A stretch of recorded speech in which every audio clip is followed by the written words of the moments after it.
Good afternoon, everyone, and welcome to the SFIA monthly livestream Q&A. We'll get started in just a moment, but go ahead and start getting your questions in the chat window, so our moderators can start relaying those to me as soon as we start. Please try to keep the questions concise and watch your spelling, and try to be polite to others in the chat. We usually go for about an hour, so you probably want to grab a drink and a snack, though we'll take a break about halfway through, too.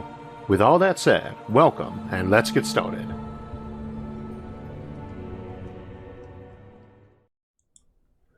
Good afternoon, everybody, and welcome to our monthly live stream Q&A session. Before we get started, now's a good time to get your questions in, but some of you may have noticed that we went live this morning at 9 o'clock or so in the morning, and that was me doing a sound and audio check on the thing real quick before we get prepping for the live stream, and I accidentally hit the streaming button instead of the recording button, so we did go live for probably about 30 seconds of me seeing it with head frazzled and in my pajamas. So for those of you who managed to catch that, we will never speak of it again. Anyway, as we get to the questions today, again, sorry for anyone who did not get the notification till relatively late on this. It reset everything without me noticing, and I was running on my way out the door at the time. Alright. We actually got any questions in yet?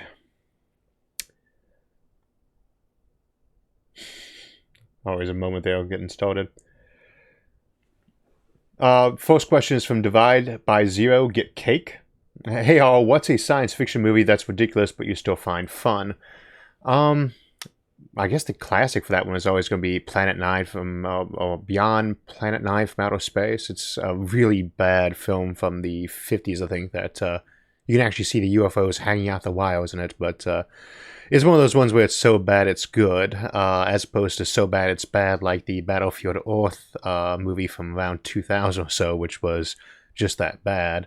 And I actually had a roommate just after that, because I was we used to go watch a film in finals week, and I had to go on an internship right after that down to the Air Force Institute of Technology down in Dayton.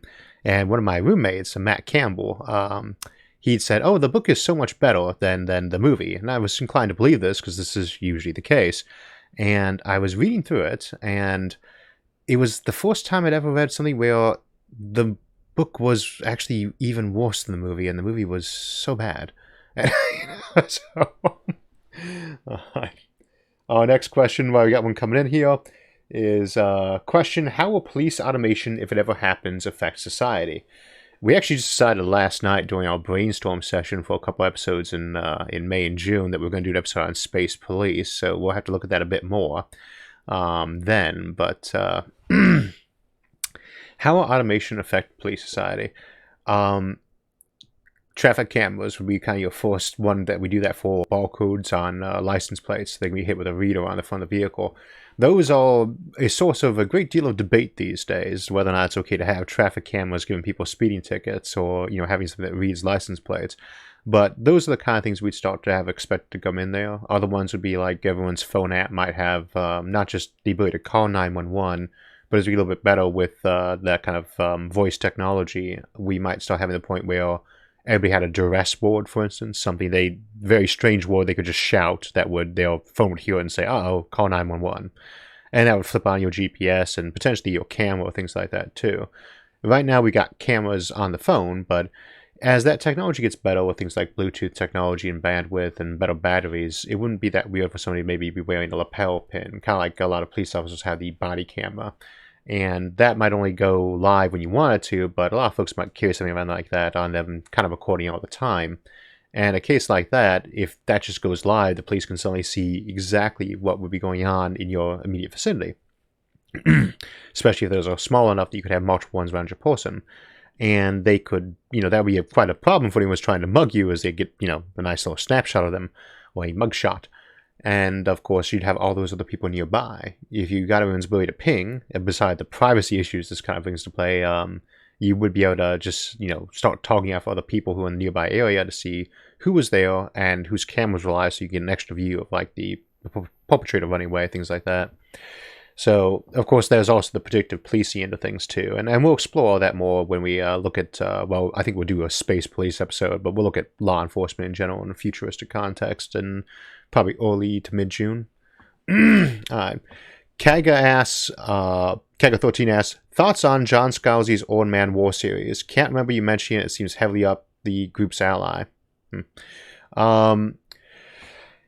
I have read it, but it's been a while, and I've only read the first book. Probably gonna have to punt on that one, but there's often the kind of context when you start dealing with relativity in science fiction. I remember that from the book series. You get the slower than light travel, or how much time pushed away from things. That's also something we saw in Ender's Game, and we were going to be doing another episode. Actually, I think it was polling high on Patreon right now, as whether or not we do one on space warfare or sublight logistics.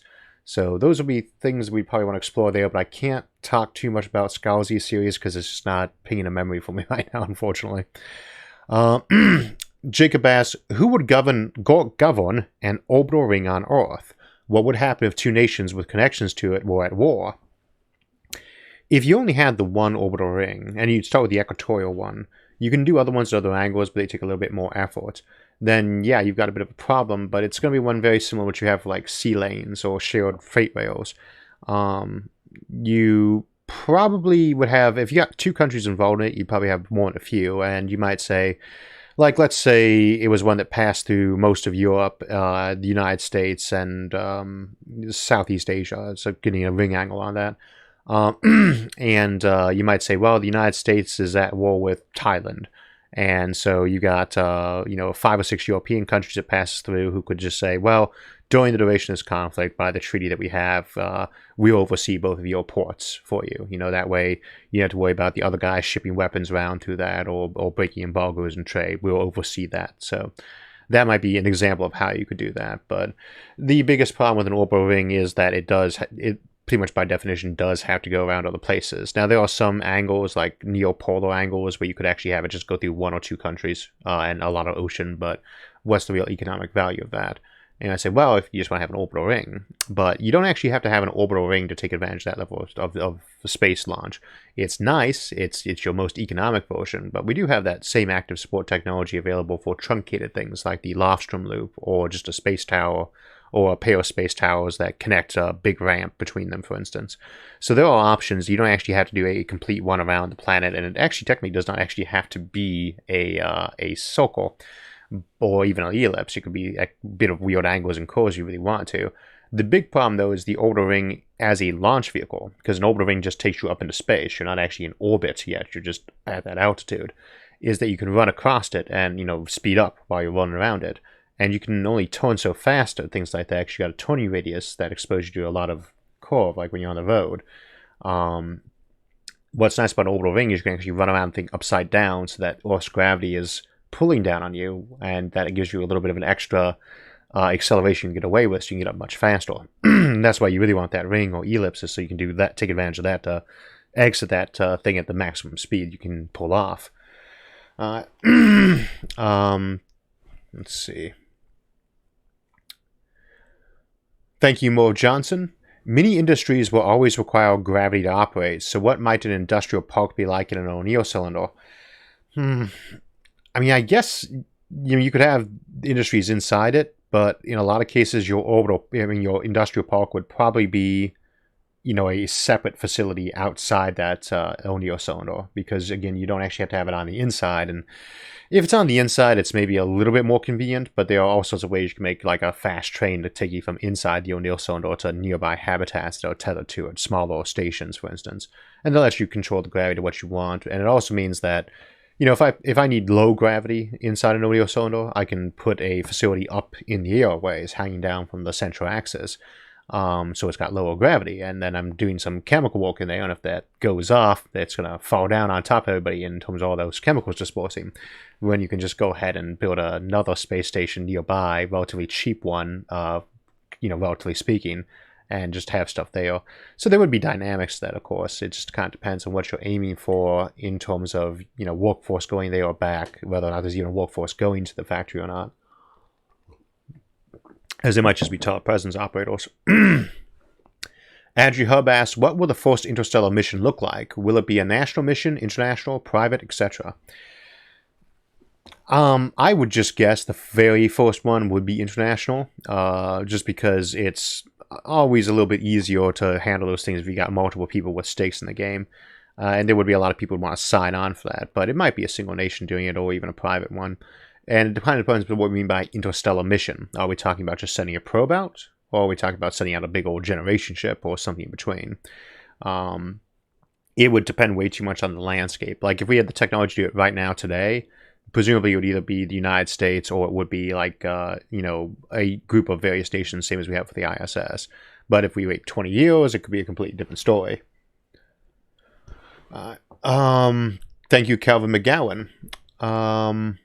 If the universe is 85% dark matter, we'll get to that in a second, then why isn't there a ton of dark matter at the bottom of every gravity well? The sun, for example, seems like it should be a dark matter vacuum. That's not quite right. The universe is about 85%, well, it's a little bit more than that, dark matter and dark energy. Most of it's dark energy. Dark matter outnumbers regular matter about 5 to 1. I suppose that probably is close to 85%, but the majority of the universe is that dark energy. Now, as to why it's not all over the place, the thing about gravity is that it's only going to suck things into its gravity well when they're getting bumped around by stuff. Like, if I'm going near a black hole, unless I'm on a direct trajectory for it, I'm going to swing around that thing and then fall into a very elliptical orbit. The only reason you can kind of slow down a case like that and fall into a more stable orbit, or have things like planets forming where all things all clump together, is because they're banging off each other. Dark matter is assumed to have all gotten basically the speed it is right now during the early phase of the Big Bang, right? All those particles are moving around, and those that have a high enough, a relatively slow velocity, but still fairly high compared to most interstellar objects, they kind of float around the galaxy in a halo, because nothing ever bangs in them, including the dark matter. They just stay on that orbit pretty much forever, other than being perturbed by gravity. The only thing that's going to stop one of them is to run into a black hole, and those have a very, very tiny, cross section of collision. So that's the reason why it's not clumping up. There is dark matter in the solar system, or in other solar systems, or so we assume. We've been testing for that stuff, and of course, I'm sure you're all aware the dark matter experimentation is slow and not as successful as you'd like to pin the stuff down, but as best we can tell from what we can find, the stuff does itself move rather slowly. It's just nothing ever collides with it to slow it down more. So that's why you're not getting it clumping around like that. And again, the density of a galaxy is very thin. If we just see it clump up in things like stars, because all those things can bang off each other, all those individual atoms can bang off and clump together. In the absence of those collisions, everything just stays on a trajectory around affected by gravity. Sam Biswas asked, do you have any thoughts of making a video about terraforming? I hope this doesn't sound vague to you because my English isn't that good. It works for me. Terraforming is different than terraforming in the sense that when we say terraforming, that's when you got all your domes or glass houses on a planet, or you're boring into lava tubes to make them, habitable by capping them off or things like that, and then pressurizing them. I'd say probably our original colonizing Mars and colonizing Venus episodes were terraforming episodes. Same for like moon-based concepts or Battle for the Moon. A lot of the Outward Bound series focuses on the terraforming angle first, and then later in the given episode we'll talk about some of the more high-end terraforming concepts. But, just a straight-up terraforming episode, maybe. We have thought about it before, but I think that's an example of one of those episodes we thought about a lot, but it's never turned into an episode because we're not really sure what there'd be to discuss beyond, you can do this with domes. Thank you, John DeHady. Do you have a video on a species of incorporeal aliens? If not, would you be interested in making one and maybe sharing your initial thoughts here? We do have one other, actually it's the one I'm writing right now, Benevolent Aliens, which will come out sometime in late May, early June too. It's episode 241. But I don't think there's one on Incorporeal Aliens yet, unless you count Aloof Aliens, the one we did back in November or December. Kind of because I think that would probably stick with Aloof Aliens unless we ever did one on alternate dimensions. And we do actually have an episode on alternate realities coming up, but it's more focused on the concepts as opposed to civilizations inside them. But it is one we'd probably get around to doing at some point. So many episodes, so little time. 15 Gavos Haven asks, how about life on a planet with high gravity? We have an episode on low gravity coming up, and that would tend to imply we do one on high gravity too, but a lot of times when I try out a new episode on a topic where it seems like there would be a good sequel, I always like to see if that episode turns out to be well liked for us before we consider committing to another episode on it. But yeah, if the low gravity episode is popular, we'll go ahead and do a high gravity one too. Soothin Scientist asks, what timeline do you estimate for colonization of the solar system? You know, I get asked sometimes because I actually gave some loose dates inside the Outward Bound series episodes, the earlier ones, and what the timeline for that was. And of course, I'll say 20 years later from the previous one, or things like that. But I picked those completely out of a hat. I think we'd set the colonizing Mars one in the late 22nd, early 23rd century, and did the colonizing Pluto one in the year 2700, just because that was the date I picked there. I don't know if anyone caught it, was the next time or second next time that Pluto would be the 8th planet instead of the 9th planet, closer to Neptune. But you know, there's timelines for things like that. What timeline did the North American continent get settled? Was it 1492? Was it 1776? Was it 6,000 years ago? It's kind of hard to say. Or 20,000 years ago? Colonization is not going to be even kind of thing. It's going to be various waves and changing ways of what people are focused on. We talk about colonizing the asteroid belt, for instance. We'll say you get out there with asteroid miners, and then you'd have a second wave unrelated to it, much as Silicon Valley in California has really nothing to do with the gold rush of 1849. So you get these multiple stages, but I do think we'll have a permanent base this century, even if it's on the moon and it's only like, 10 people. But I think we probably will have something like McMurdo Antarctica level on the moon before the end of the century. And then after that, it just depends on whether or not asteroid mining turns out to be profitable. And say we can do asteroid mining, but we might get better at something like moho mining on Earth, or much better, extraction process here on Earth, and suddenly that's less attractive. It's just hard to say how that will work out timeline-wise. Felix Shaw asks, have you heard of hydrogen-boron fusion power, and what do you think about the technology? There was a couple. The one that came to mind is probably not the one you're thinking of, but it was and I'm not even going to give the name of it. It was a core fusion system from many years back. So I'm betting that's not the one you're thinking of, but that's the one I can think of at the moment. Other than the actual process involving hydrogen boron inside stars. Septonian Cosmin asks, would it be easier to build 2 orbital rings on Earth and have them lift each other up by adding modules rather than lifting all that mass in space via spaceships? I'm not sure what you're quite picturing there, but you could potentially build an orbital ring across the planet and like hoard it up with helium balloons and then get it nice and taut and speed up and lift it that way. But I suspect you would find it to be easier to put up, one that weighed maybe a million tons around the entire planet first, or 1,000 tons. You might be able to get that small, and then just bootstrap up off of that. You get a ring up there, and then you drag the components for a bigger ring up on top of that, and so forth. Or you manufacture the first one off materials you got from Mars or some asteroid. Thank you, Morv Johnson. Adding water to a torch drive can increase thrust because of a linear relationship for exhaust velocity and thrust, but a square relationship for thrust and mass flow. How? More propellant, but same net energy production? I'm afraid I'm not too clear what you're actually asking there. The rocket equation can be kind of confusing to folks at times because the trick is that the exhaust velocity is always the same relative to the ship. So the reason why you always need more fuel to get to a higher speed is because your own fuel begins to exit you moving forward relative to people that are stationary. So like, let's say I'm on my way up to orbit, and to get to orbit I have to be going, say, 10 kilometers a second to keep the math easy. But my propellant goes 5 kilometers a second out the back of my ship. Once I'm up to 5 kilometers a second, the stuff that's actually coming out of my ship is now stationary relative to the ground. Right? It's just coming out as a cloud that would fall right back down. Once up to 10 kilometers a second, the stuff is actually following me at 5 kilometers a second.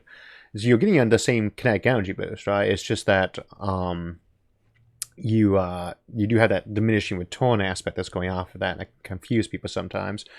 But for torch drives, unless you're referring to something else, I don't think that's a linear relationship the way you're referring to it to. But that might have gotten messed up on pasting or something. This is new. Good day, Isaac. Can you conceive some form of alien biology where Darwinianism doesn't apply? Thank you for your work. Sure. Boltzmann brains. A Boltzmann brain is by definition not something that evolved. Now you could have in-between stages, for instance, right? You could have something that was a simplistic Boltzmann brain type device that grew to be something more complicated. But the whole idea is that you have, and this is big one about evolutionary theory that tends to get so left out on this is it's not random luck, it's random mutation that over many generations of hereditary is improving those things, that you're not following every last random thing. With something like a Boltzmann brain, that's exactly what it is 100% random. And that's why they're so insanely statistically improbable. But you wouldn't really expect anything that followed that context otherwise, because that's, you'd have to be looking someplace where that wouldn't apply. There might be other universes, for instance, where that might be more logical, but not the way we tend to, say, we hunt on the assumption that evolution is correct, so we're not going to likely find any place where that wouldn't be applying. So, all right. Janaringa asks, if we are indeed the first life in our galaxy, do you think we have a moral obligation to green the galaxy? No. I think we should. I think that it would be wrong not to try to colonize the whole galaxy and terraform it, make it great, but a moral obligation? No. It's a mistake, in my opinion, this is just a personal matter of ethics, it's a mistake to turn anything that you feel passionate about doing into a moral obligation. We don't have any moral obligation to go out there and make the universe green any more than we have a moral obligation to some species we might encounter to help them out and give them technology. It's what I'd want to do. I think it's the right thing to do, but I wouldn't call it a moral obligation. Calvin McGowan, thank you very much, asks, in games, I'll sometimes rush a tech to get it before I ordinarily would. This presumably being 4X games. Gunpowder in the Bronze Age, etc. I do that all the time. What tech would be the best to rush in real life, assuming this is even possible, and make enough of a difference to be worth it? We have two that we always fixate on for post-scarcity civilizations, and that's self-replicating machines, or something really close to it, like a clanking replicator. And of course fusion, but what we really need is abundant energy or abundant manpower. So any technology that gives you either one of those are the ones you'd want to, as we say, rush the tech trade with. Thank you, Matt Palks, or at Palks.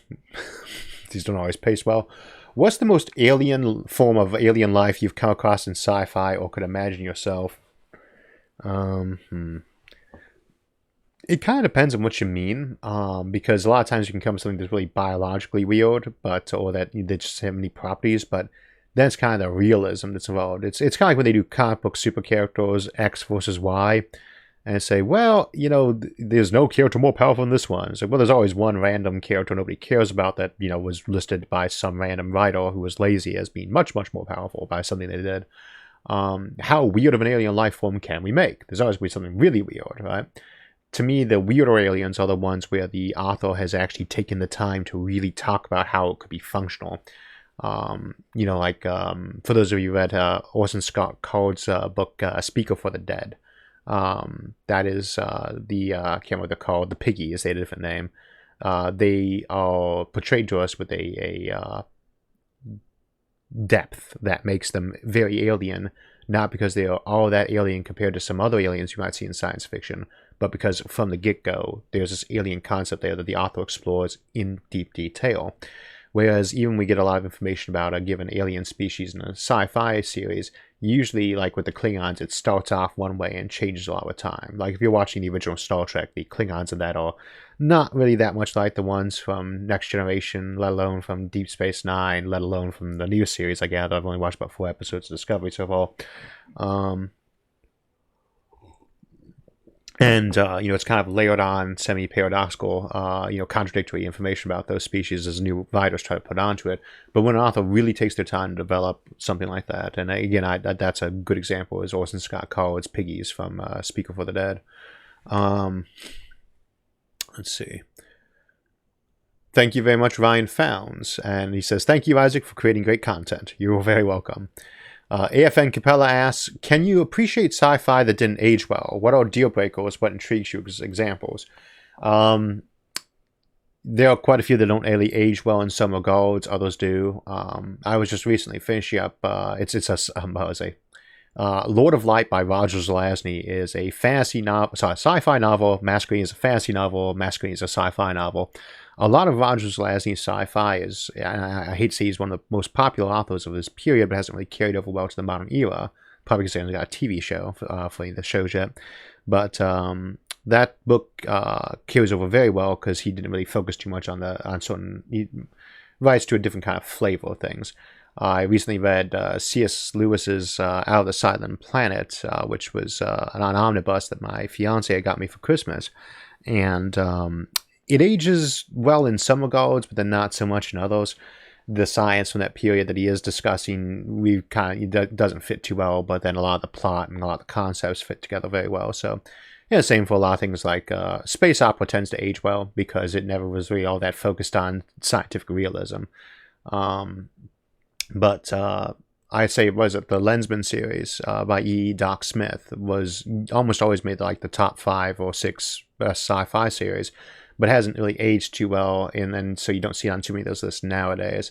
So there are quite a few good series from that, and then you have to read them to what's appropriate for what the author was going for at the time, and not get too focused on the bad science when they had that in there. DS asks, conspiracy theorists said smashing atoms together in a large hadron collider would result in a black hole. Was this an actual real concern among scientists? I was about to say no, but that's an unfair statement. Every so often you have someone say, well, this person's a crank, they're not a real scientist. And say, nah, that's a bad approach. This person's a crank and a real scientist. And I say, well, a scientist is supposed to be a very rational person. And say, if you think that your scientists are supposed to be very rational people, you've not read very many biographies of these people. So quite a few of our best scientists were quite nuts. And that whole genius versus insanity thing, gray line, is telling. So, yes, a person can be a real scientist and wrong or crazy or conspiratorial about things. But I would say that just in general, barring a few exceptions, I don't think there was anybody who really thought the Hadron Collider, amongst physicists, I don't know about other scientists, but I'd say amongst particle physicists who would be having opinions of that were valid on that matter, I don't recall anybody that I knew who thought it was a real concern. I did not at that time. But the real concern on that one wasn't whether or not the current theory would get us up to it, was could the theory be wrong? And this was basically Hawking's theory. And we had, at that point in time, never actually observed a black hole. Right? That's a very new thing. Nor we even really pinned any down in terms of, for sure this is definitely a black hole in other locations. It was strongly implied, but that's about it.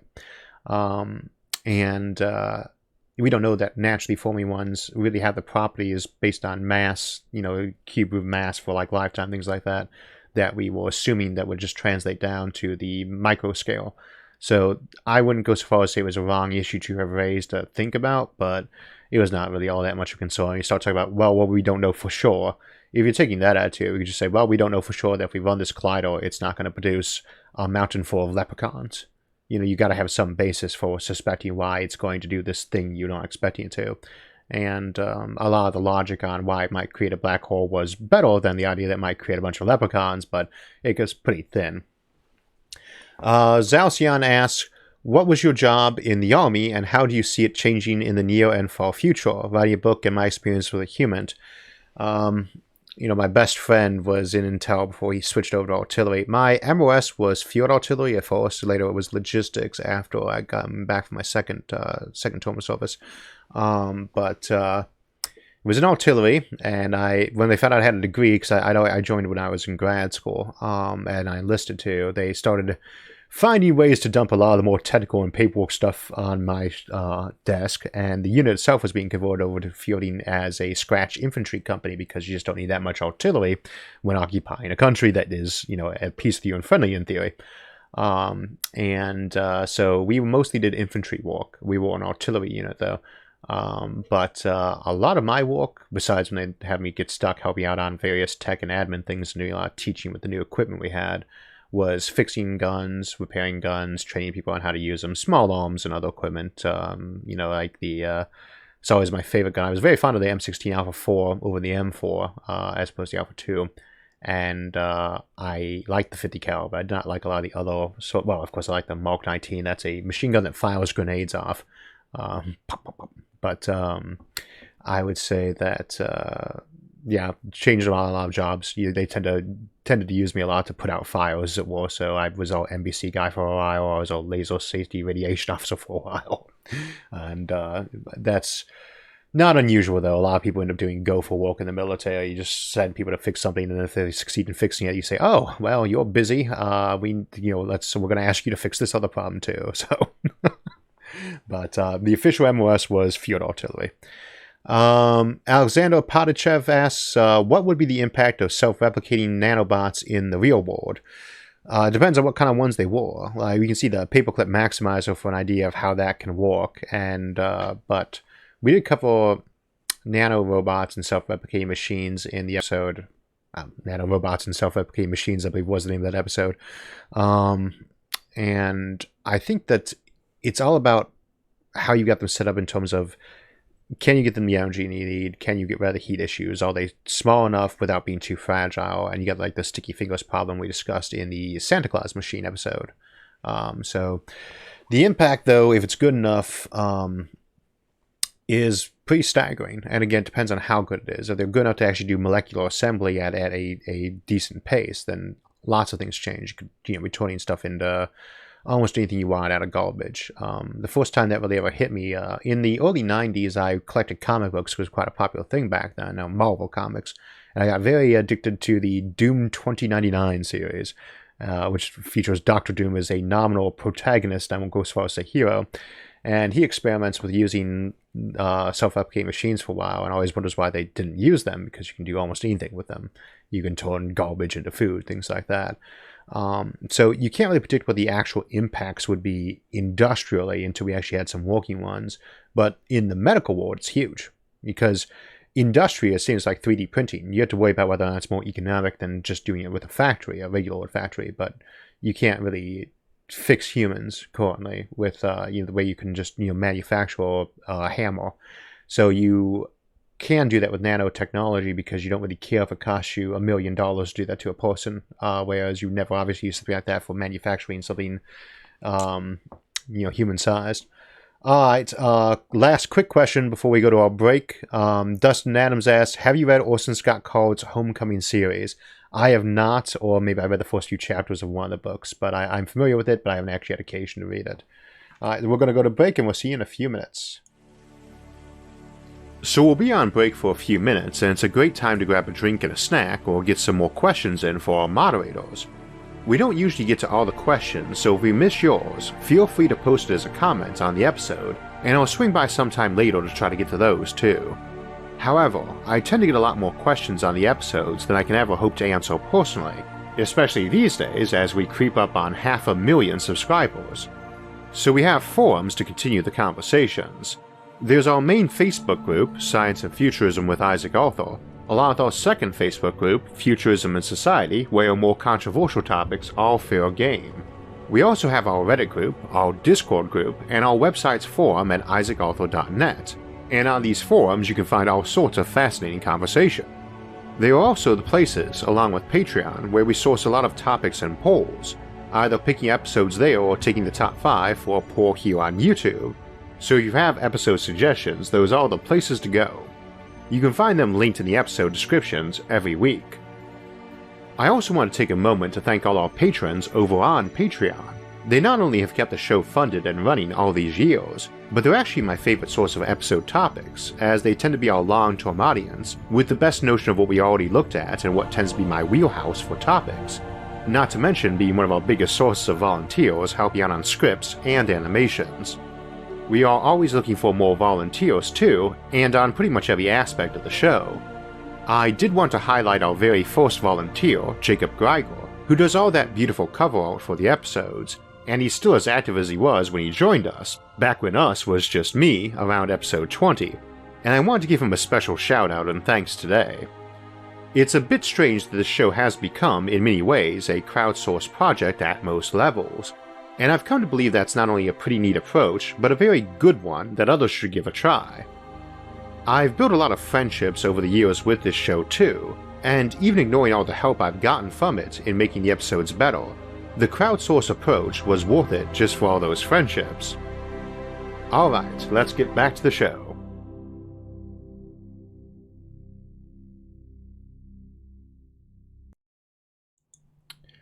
Okay, when we're back. President Kang asks, is that a Kang and Kodos reference from The Simpsons? President Kang asks, if you send one message back in time to yourself in the year 1999, what would you send? In 1999, Probably don't worry so much about Y2K, and then probably make a quick call to the Twin Towers, a year or two later. Independent writer asks, Isaac, any plans to look into the world of cryonics? Yes, we've been meaning to do that episode for a long time, and then we did the Sleeper Ships episode from the Generation Ship series, and we covered enough of it there that I felt like was kind of covered for a bit, but we will actually do an episode on that at some point. The problem is that to do that, I always feel like I should reach out to like Alcor or one of the other cryonics companies and see if they want to collaborate, and I keep forgetting to do that, and that has additional lead time on it. But yeah, we will do an episode on cryonics at some point, I'm sure. Owen Taylor asks, if you could wish for any piece of clock tech common to science fiction, which one would you pick? Star Trek Warp Drive, probably. If you can get to these other places fast, that changes the game quite a lot.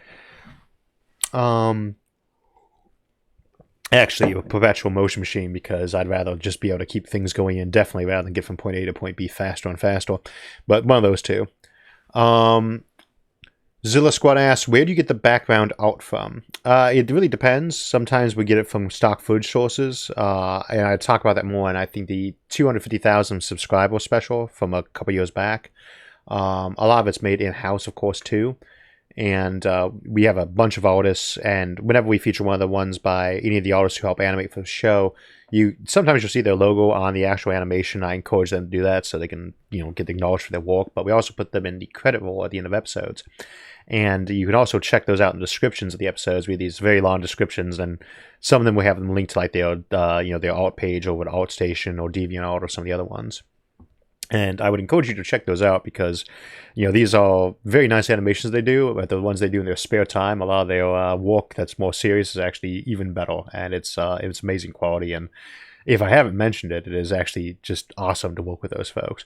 There is kind of like a feedback loop between science fiction writers, science fiction artists, and sci-fi artists, and scientists that, they all kind of feed on each other to improve. So it's quite a lot of fun to actually get to be involved in that environment for what I do, which is kind of talking about all three. So, Thomas O'Brien asks, hi, what do you think of the Bussard ramjet as seen in Tau Zero? I know that we talked about that in, was it the very original Interstellar colonization episode back in December or January of 2015-16?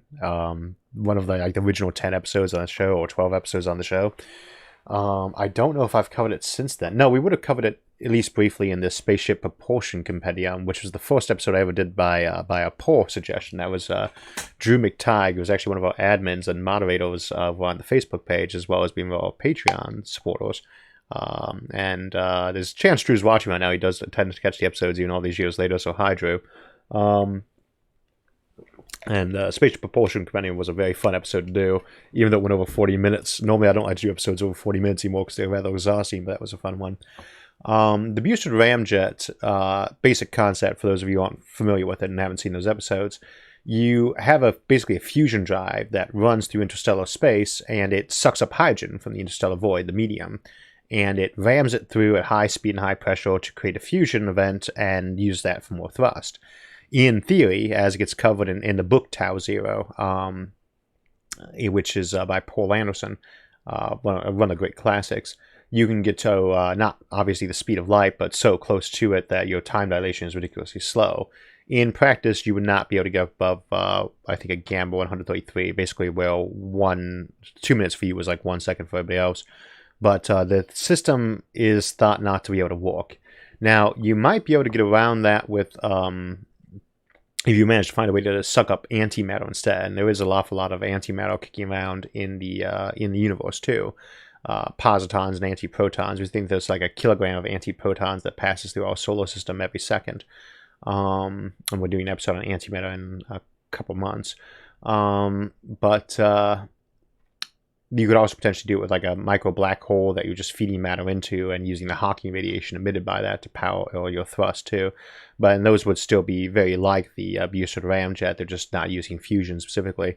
In practice, these things probably will not work out as well as we would like if they work at all. And of course, with something like that, you can potentially also suck in dark matter and use it that way too, if we find some way to manipulate dark matter. Dobry Vade, whose name I'm sure I'm mispronouncing, thank you very much. I got inspired for my channel in Czech mainly by your channel and Joe Scott, and I love Joe's work. Joe, I'll get to the moment, finish reading the question. Such a great inspiration. A little question: where do you find the time to produce so much great content? How many people help you? We'll get back to Joe for a moment. Joe Scott and I both started our YouTube channels up about the same time. We're kind of growing at about the same rate, and we actually are business partners over with Standard, along with folks like Korsgazakt. This is where Nebula, the thing we always talk about, that side project is also with that.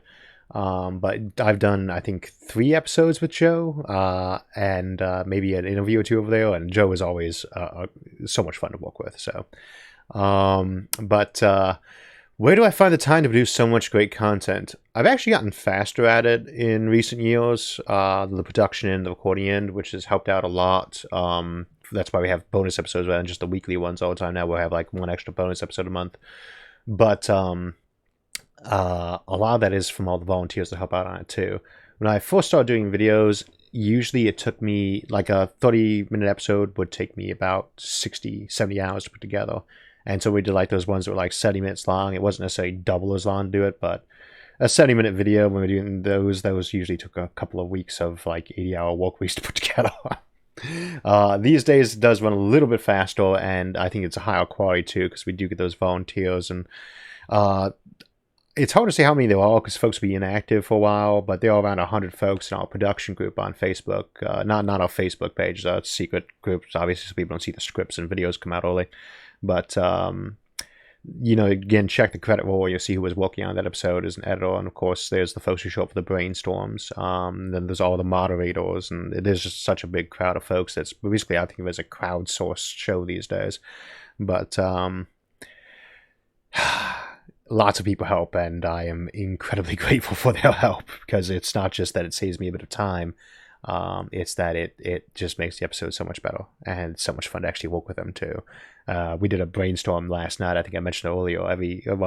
Recently we've not been doing them every couple of weeks. I've been so busy in real life, as it were. But we used to do them every 2 weeks, and we do a brainstorm for 2 episodes, and spend a couple hours doing that, and just be maybe a dozen or so of us in there on Discord shooting ideas back and forth for a couple hours. And when it was over, I had a big collection of notes and a massive headache. They're great to work with, but it is intense to be in one of those brainstorm sessions when they're going at full clip sometimes. And again, I really can't thank them enough for their help. They are friends these days, not just folks who help out on the show. Majesty Creations asks, I've always wondered, if nothing can go faster than light, how is it that radiation escapes a black hole, or how could a black hole dissipate? I see there's always a missing question on that. We say, how can radiation get out of a black hole? Well, it actually does not. But another question, gravity moves at the speed of light, and we think it moves with a particle called a graviton. How does a graviton, if it's going at the speed of light, get out of a black hole? Of course, that gets into your general relativity issues. Now, when it comes to something like Hawking radiation, it's not escaping the black hole at all. There's 2 different ways on paper to look at how that Hawking radiation would take place. Kind of similar to the Unruh effect method, which is a little bit harder to explain, and then the slightly less accurate but easier to explain virtual particles one. Vertical particles are popping up everywhere all the time in space, and when we talk about this more in the micro black holes episode and some of the other black hole episodes we've done, virtual particles pop up everywhere in space. But when they pop up, it's a particle and it's antiparticle, and they usually self-annihilate. But if there's some place where the gravity is significantly different from one nanometer to another, like at the edge of a very small black hole, there's a decent chance one gets ripped down into the black hole event horizon right below it, and the other does not, and flies away into space. They don't annihilate. That's the virtual photon model for Hawking radiation. Then that explains also why you have the bigger ones emit slower. The gravity difference at the event horizon between 1 nanometer closer or further away from it is much sharper by a small black hole than it is by a big black hole. It's not that more of these virtual photon pairs are popping up there than anywhere else in the universe. It's that right there, around really small ones, it's so intense that it's very likely for 2 virtual photon or particles to be ripped apart and separated, and thus one flies off into space of radiation, the other falls down with negative mass and sucks it out of the black hole. And that's kind of the cheat for how that's happening. in theory. It would be nice to actually get there and see one of these, but you couldn't actually detect Hawking radiation coming off a natural black hole because it's so minimal that you need the most sensitive equipment we had to look at it, even if you were sitting right next to it. And of course you were, you'd be dead. All right. Martian Lemon asks, did you read Engines of Creation by E. Drexler? Yes. Eric Drexler's work, Engines of Creation, from the early or mid-'80s.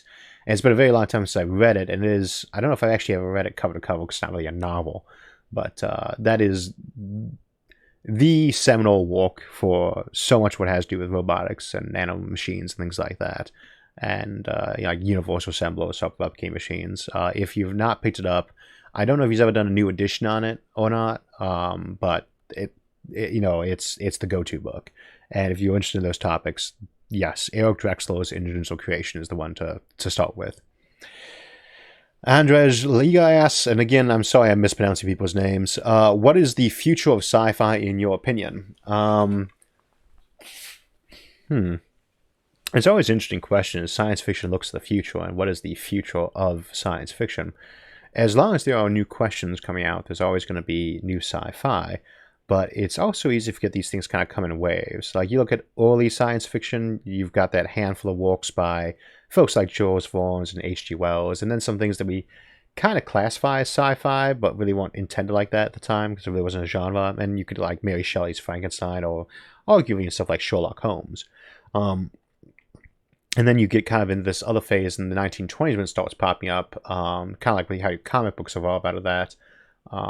You got that early one where it's kind of like a mixture of comic book type stuff or westerns. And a lot of early science fiction is based westerns in space.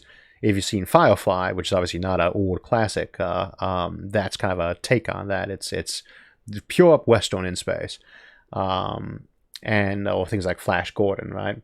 Then you get kind of another phase. I can't remember what it's called, but I think I mentioned Roger Zelazny earlier today. His works in the 60s and 70s. That was, I can't remember the name for that era is called. It was sci-fi, not golden age probably, but there was a lot more look into the kind of psychological, cultural ramifications of how this stuff affects us.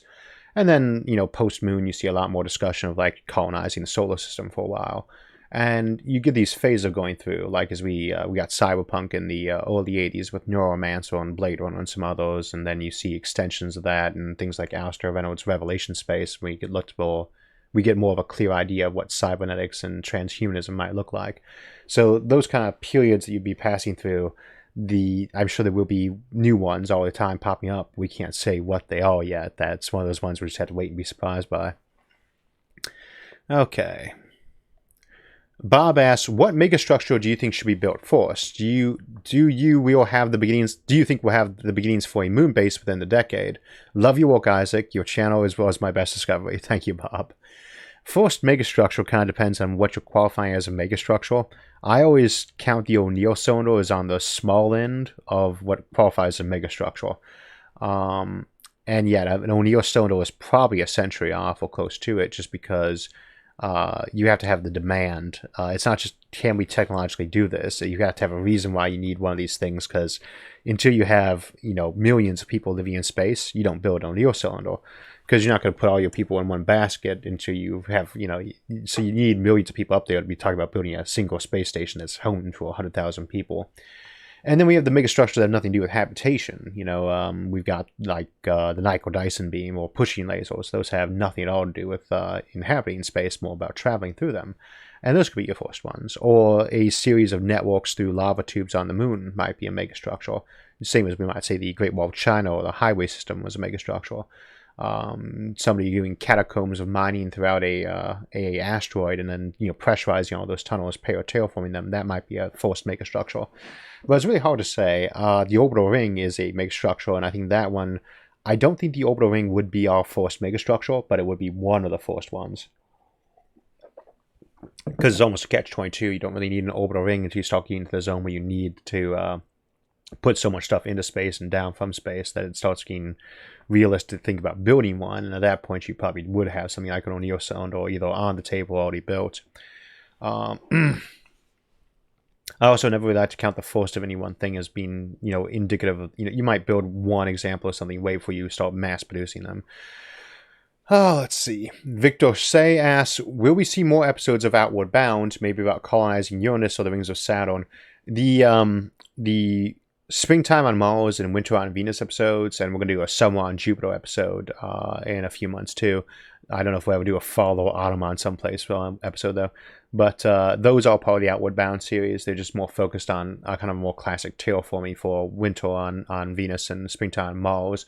For Jupiter, we're talking more about making a mini solar system and like could you turn Jupiter into a sun, or other ways that you might do that. But yeah, the series is not finished. Even like our moon episodes are, I think, technically part of the Outward Bound series, but it's kind of gotten a little bit hazier. The intention is not to do one on every individual planet. It never has been. For instance, there is no Saturn episodes actually on Titan. And we are never going to do one on Uranus. It's just I have to be able to read a script, and if I'm giggling the entire time or chuckling the whole time I'm reading it off, it's not going to record well. It's hard to discuss that planet without for 30 minutes in a row without breaking a smile.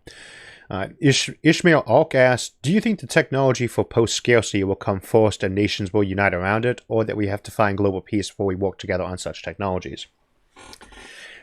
False dichotomy in the question. One is asking what do I think will come for us, and the other is asking, is it necessary?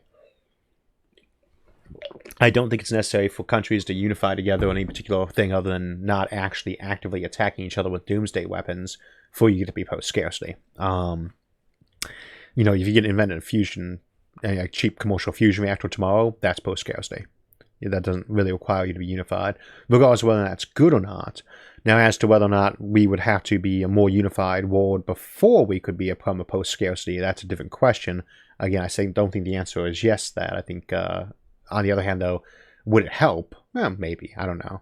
It depends on how you're unifying. You could be unifying Genghis Khan style. I don't know if that's going to help you out much. But I mean, are you unifying under one banner, or are you just being friendly and having good trade relations and, helping each other with extradition treaties and stuff like that? Are you helping set up each other's space stations? Are you, engaging in joint projects? So again, unity is a loose concept at best, but I don't think it's actually necessary, regardless of whether or not it might be preferable. And I obviously think it's potentially preferable to be able to work together and peacefully. Albert Jackinson asks, what are the advantages with molecular computing over classic silicon-based computing? And what are the differences between capabilities of molecular and quantum computers? They're not really related. Quantum computing is, we did an episode on quantum computing, so you can see that one for the details. And molecular computing, if we're talking about that being at the molecular level, or if we're talking more like biological machines, if you can grow it off like a DNA template, which is why DNA storage was so interesting, that's nice because it's not that it's super efficient, it's that, I can make a device that sucks, with solar panels on it that's much smaller than a tree, that can suck carbon dioxide out of the air much more efficiently than a tree can. It's a lot more expensive than planting a tree, so that's often the advantage of that kind of, biological machine. But whether or not we're talking about molecular computers, I'm just not quite sure what you mean by that. They're all made out of molecules. So if that's a new term for a certain type of computing, I'm not familiar with it. Bay Stead asks, what are your plans for the next videos, and how do you focus for the next video? P.S. Thank you for your videos and your absolutely amazing narration. Thank you very much. I think the upcoming videos should have been popping up next to my head on the screen while we've been doing this. And that's the schedule for this upcoming month. But we have the schedule. I don't know if I've linked it recently in there, but there is a spreadsheet that I keep these all on. Let's say when I track them on myself, that is publicly available to view. That carries through to, I want to say, we're scheduled up through the middle of June, and we're written up to the end of May at the moment. Getting married, so I've been trying to kind of get ahead of schedule so I don't get too distracted with wedding stuff and miss an episode. And besides the ones that are coming up on the screen, if you want to take a peek at that, it's available. And I'll make sure I post it in one of the comments below if anyone wants to take a look. Filippo Passeri asks, what would be the most precious commodity in an interplanetary space economy? We did an episode on interplanetary trade, and one of the takeaways from that is that it's really dependent not just on what technology you have, but what everybody is actually valuing at that time. And it's not just any one given technology. For instance, you could have fusion, and in a fusion economy, hydrogen is quite valuable, relatively speaking. It's the most abundant thing in the universe, so it's not really that valuable. But if you also have really, really cheap production of solar panels, then the materials that you need there for that are still more valuable, because it might be that fusion only is a niche application at that time then. I think what we can say is that information, though, will stay the most valuable, at least in terms of raw mass, to be sure. Commodity interplanetary space economy. But it just depends so much on what people are shipping back and forth, and it wouldn't be the same in the same regions of space. Like, near the sun, your capacity to make solar panels and beaming stations, that's probably going to be your most important part. Whereas out past the Kuiper belt, whatever your power source is there, the fuel for that is likely the most important one. In the inner solar system, water is valuable. There really isn't very much of it outside of Earth. Nitrogen is very valuable too. There's not much of it in the inner solar system. You get out into like the Kuiper belt or to the Oort cloud, these things are disgustingly common, relatively speaking. We got time for a couple more questions. Dago COH asks, do you think it more likely to fully adapt humans to microgravity first, or the construction of big enough rotatable habitats? We can construct the rotating habitat whenever we want to. As long as you're making it at least 50 meters in diameter or so, you're going to avoid making people sick. And it's not like it's that hard. You don't actually have to build a big cylinder. You could take 2 pods and connect them with a big tether and spin around like a bolo. Not like a bolo tie, but like an actual bolo. And if you can do that, then you've got that artificial gravity on board. As to adapting humans to microgravity, I guess a lot of it would depend on what we mean by adapting humans. If you're talking about digitally uploaded people, then you don't have to adapt to microgravity at all. You don't need rotating habitats. But just trying to biologically tweak people, we don't know that they need a lot of tweaking. It might be that Moon or Mars gravity is fine for us right now with no real health effects. We just know that zero gravity is bad. And I guess microgravity being zero gravity, there might be things we learn in the next few years that might allow us to, work with that just fine, or it might be something that requires such heavy overhauling of the human body that it's something you don't have until long after you got things like biological immortality, so hard to say. I think we got time for 2 more. White Weasel Gaming asks, more of a silly question, but if you could have your own O'Neill cylinder, what would your personal paradise in a can be like? I was thinking of a fictional example. For those of you who know the author Peter Hamilton, he does the Commonwealth Saga, and other ones like Newtonian Alchemist. And he just had a new book out called Great North Road that I still got around to reading. In that, there was a character named Ozzy Isaacs, who was one of the co-founders of their wormhole network, and of course, him and his partner Nigel are disgustingly wealthy because they invented and owned the patent rights and all the trade for basically wormholes between planets. And so he has his own O'Neill cylinder inside an asteroid in another solar system. Normally they don't really use that because they can just go to planets. They don't really colonize into space at all. They just colonize planets. Similar to like in SG-1 where they just do wormholes from planet surface to planet surface. But he has his own O'Neill cylinder with built-in waterfalls and other things, and he's the only one who lives there. And that one always struck me as you don't really see him spending all that much time there. And I think if I had my own O'Neill cylinder, I wouldn't spend that much time there either. I have the great pleasure of living in a rural area where there's a lot of forest already, and I don't spend that much time out in them. Probably less than I should. I should get some more air. But if I had my own O'Neill cylinder, I guess it probably would be forested and lakes, because again, I like the climate where I'm at. Maybe a little bit less snow. But kind of the Great Lakes, U.S. Great Lakes, U.S. Canada Great Lakes region in terms of climate.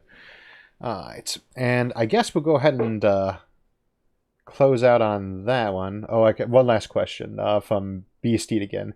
Simulation theory. There's not really a question on that one. Are we doing another episode on simulation theory anytime soon? And that actually is going to be coming up in our upcoming Life episode, Life as a Digital Being, which I think is in late April or early May. And we'll talk a little bit more about that kind of concept there.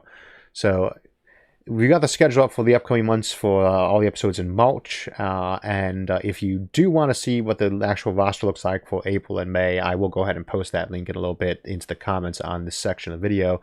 If I missed your questions today, feel free to go ahead and leave those in the comments, and I'll try to get back to them later this evening and get them answered.